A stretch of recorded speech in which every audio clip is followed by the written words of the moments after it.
और भारत की भूमि की दूसरी संत पुनीतावती ऐसी थी जो कैलाश धाम की यात्रा करने के लिए गई, और जब कैलाश नजदीक में थे तो पांव से चलना बंद कर दिया था, हाथ के बल चलती थी, थक जाती थी तो सिर को जमीन पर टेक लेती थी। पर पूरी कैलाश यात्रा में पुनीतावती ने अपना पांव नहीं रखा, क्योंकि इस धरा पर मेरा शंकर कंकर के रूप में विराजमान है, ना जाने कब मिल जाएगा मुझे। पांव नहीं रखा, पांव। भारत की भूमि के एक संत रामकृष्ण परमहंस जी मथुरा के रेलवे स्टेशन पर उतरते हैं तो सिर के बल, हाथ के बल उतरते हैं। कहा साथ वालों ने, स्वामी जी क्या कर रहे हो, लग जाएगी, चोट लग जाएगी, गिर जाओगे, पांव क्यों नहीं रखते? रामकृष्ण परमहंस जी ने कहा, जिस ब्रज की रज में मेरे कृष्ण ने अपना चरण रखा है, उस रज पर मैं पहले सिर रखना चाहता हूं, अपना पांव नहीं।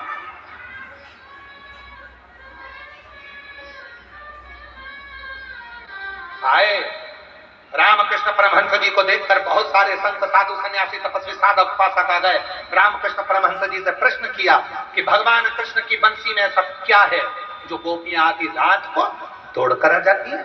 उत्तर दीजिए रामकृष्ण परमहंस जी।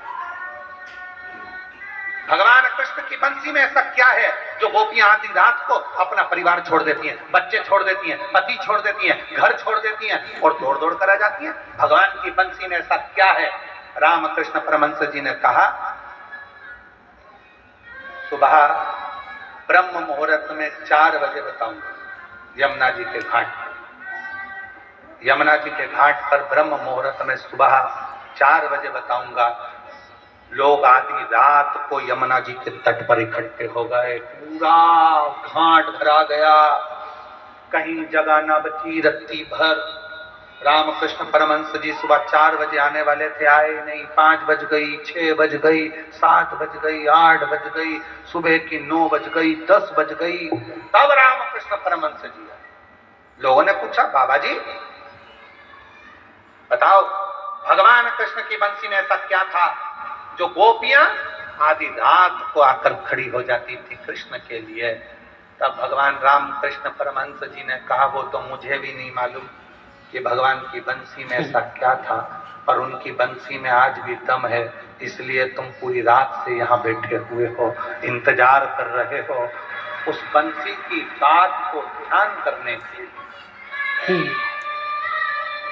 लोग हमसे पूछते हैं शिव महापुराण में ऐसा क्या है?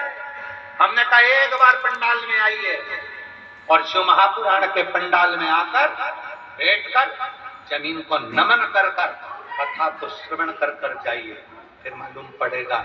अगले पंडाल में तुम नहीं भी आना चाहोगे तो भी शंकर तुम्हें खींच कर बुलाएगा, तुम्हारी झोली भर कर दिया। क्या है शिव पुराण में? रोड भरी पड़ी है, माघ मेला का क्षेत्र भरा पड़ा है, पूरा खाक चौक भरा पड़ा है, पीछे की रोडें भरी पड़ी हैं। क्या है इस शिव पुराण में? कितनी होती है शिव पुराण, कितनी कथा होती है प्रयागराज में, कहीं रामायण होती, कहीं भागवत होती, कहीं गीता होती, कहीं कुछ होता, कितनी कथाएं होती है, फिर भी लाखों लाखों भीड़ इस शिव महापुराण के पंडाल में, बाहर रोडों पर जहां तहां लोग बैठे। क्या है ये तो हमको भी नहीं मालूम कि शिव पुराण में क्या है, पर इतना जरूर है, जो आता है उसको शंकर दिए बिना नहीं भेजता है, आता है, लेता है, जाता है। क्या है इसमें वो उसी को मालूम पड़ता है,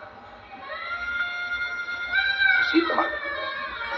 और महादेव नमन चरणों में, महादेव नमन चरणों में, स्वीकार कीजिए सभी का किया है मेरा भी उद्धार कीजिए, उद्धार कीजिए।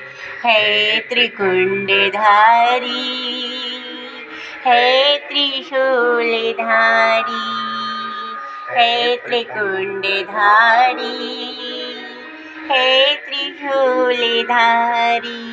चरणों में तेरे बाबा जी पावन है चारों धाम।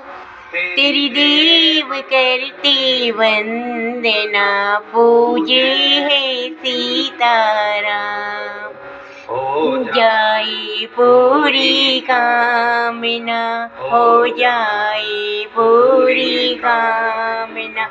उपकार कीजिए सबका किया है मेरा भी उद्धार कीजिए, उद्धार कीजिए।